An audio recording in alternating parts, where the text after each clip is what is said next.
Baik, selamat siang teman-teman, selamat siang Bu Risha.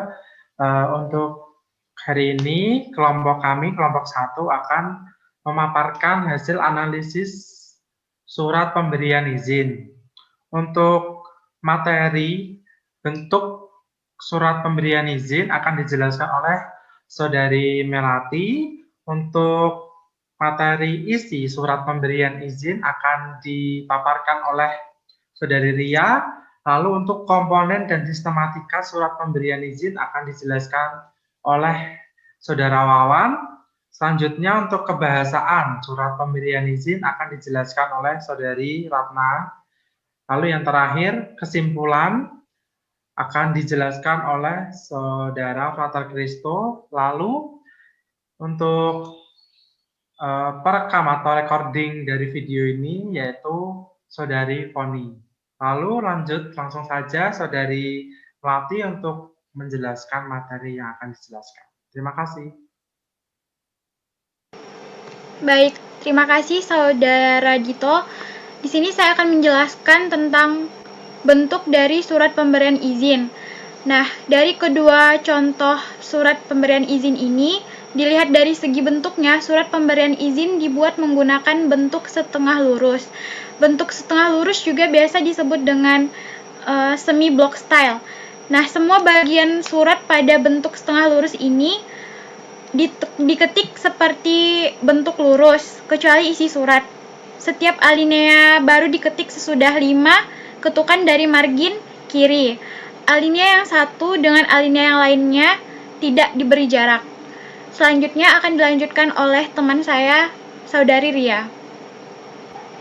Baik, terima kasih atas waktunya. Saya akan meneruskan presentasi yaitu mengenai isi dari surat pemberian izin. Seperti yang kita ketahui bahwa surat dinas itu termasuk surat pemberian izin juga menggunakan bahasa yang formal dan juga baku. Kemudian setelah kelompok kami menganalisis kedua contoh surat pemberian izin, kelompok kami mengambil kesimpulan bahwa ada beberapa kalimat yang menjadi ciri khas dari surat pemberian izin. Kalimat-kalimat diberikan izin, diizinkan, dan pemberian izin. Terbukti pada surat yang pertama itu ada kalimat, dengan ini kami menyampaikan bahwa Universitas Sanata Dharma memberikan izin kepada dosen-dosen untuk mengajar di Setikes Panti Rapih. Kemudian bukti pada surat kedua, adanya kalimat pemberian izin kepada karyawan untuk mengikuti kegiatan pengenalan kehidupan kampus mahasiswa baru. Jadi, bisa dimaknai bahwa surat pemberian izin ini mengandung kalimat-kalimat yang bersangkutan dengan pemberian izin. Selanjutnya akan dilanjutkan oleh teman saya, Saudara Wawan. Baik, terima kasih atas kesempatan yang sudah diberikan. Kemudian saya akan melanjutkan dengan membahas mengenai komponen surat pemberian izin. Kemudian akan saya lanjutkan dengan sistematika surat pemberian izin.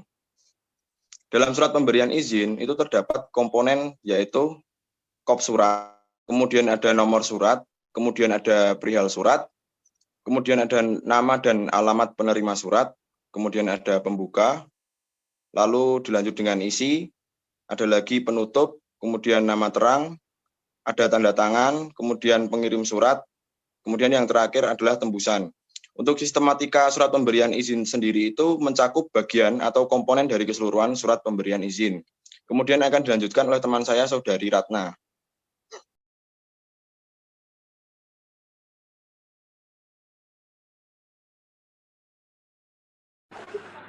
Baik, terima kasih atas waktu yang diberikan. Saya akan membahas mengenai kebahasaan surat pemberian izin. Dari kedua contoh surat pemberian izin tersebut, kebahasaan bahasa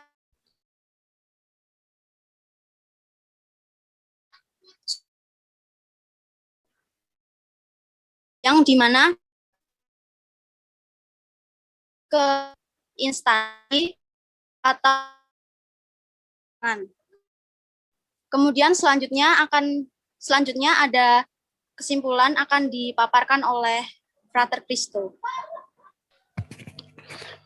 Baik, dengan demikian dapat disimpulkan bahwa contoh dari kedua surat pemberian izin tersebut memiliki bentuk, yakni bentuk setengah lurus, dan isi dari kedua surat tersebut bersifat untuk memberikan izin kepada seseorang di suatu instansi.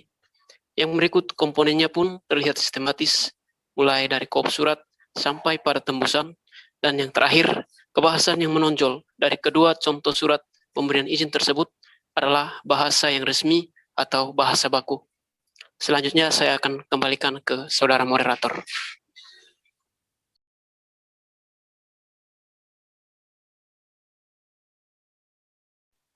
Baik, teman-teman, terima kasih untuk pemaparan materinya.